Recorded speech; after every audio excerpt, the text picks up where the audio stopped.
এই যে ফলগুলো দেখতে পাচ্ছেন, বলুন তো এই ফলগুলোর নাম কি? এই ফলটি কিন্তু ভীষণ উপকারী একটি ফল, যা আমরা অনেকে চিনি না, আবার অনেকে চিনে থাকি।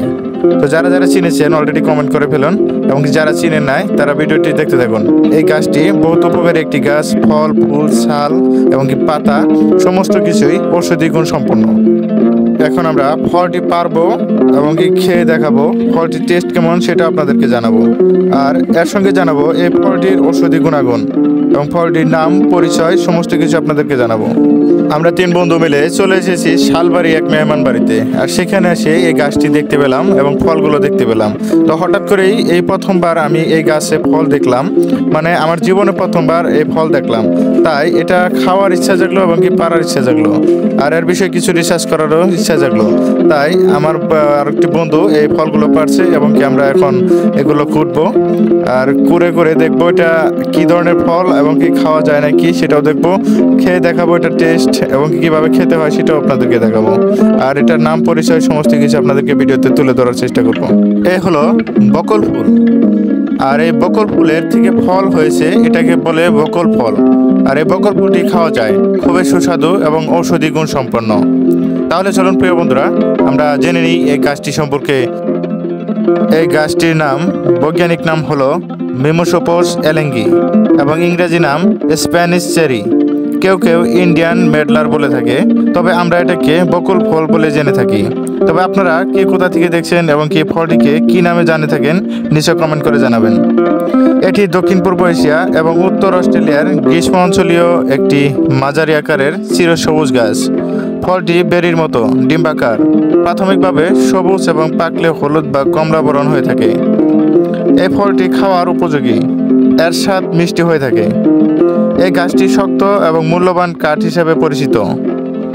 বকল ফুল সুগন্ধিময়, এর ফুল ধর্মীয় অনুষ্ঠানে মালা বানাতে তৈরি করা হয়। এই ফলের ঔষধি গুণ রয়েছে অনেক।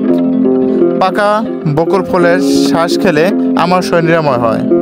অল্প বয়সে যাদের দাঁত নড়ে যায় বা দাঁতের গোড়া ফুলে যায় বা নরম হয়ে যায়, তারা প্রতিদিন কয়েকটি কাঁচা বকল ফুল চিবিয়ে খেলে দাঁতের গোড়া শক্ত হয়ে যায়।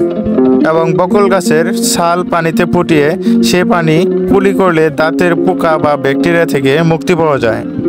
শুকনো বকল ফুলের ঘ্রাণ নাক দিয়ে নিলে বা নিঃশ্বাসের সঙ্গে নিলে মাথা ব্যথা কমে যায়।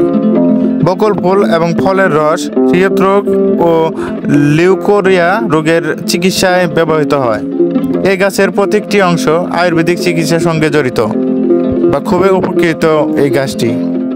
এই ফলগুলো প্রধানত পাখিদের খাবার, কিন্তু পাখিদের খাবার হলেও মানুষের জন্য এটা বিষম উপকারী এবং ঔষধি গুণ সম্পন্ন। তাই এটার মিষ্টি স্বাদ এবং কি সুঘ্রাণে মানুষকে আকর্ষিত করে খাওয়ার জন্য। তাই এই ফলগুলো আমি এবং আমার বন্ধুদের সঙ্গে পেরে কিছুটা খেলাম এবং হাতে রয়েছে, এগুলো বাড়িতে নিয়ে যাব এবং এগুলোর বীজ রোপণ করব। কারণ বকল ফুল অনেকটাই উপকারী একটি গাছ, তাই এইগুলো আমি সযত্নে রেখে দিলাম আর এগুলো নেবো। এটা আমি খেয়েছি, দেখতে পাচ্ছেন আপনারা। আর এটার বীজগুলো কালো এবং আরেকটি খাচ্ছি এই মুহূর্তে, এটা কমলা বরণের পড়ে গেল। তো আরেকটি এখন খাবো আমি।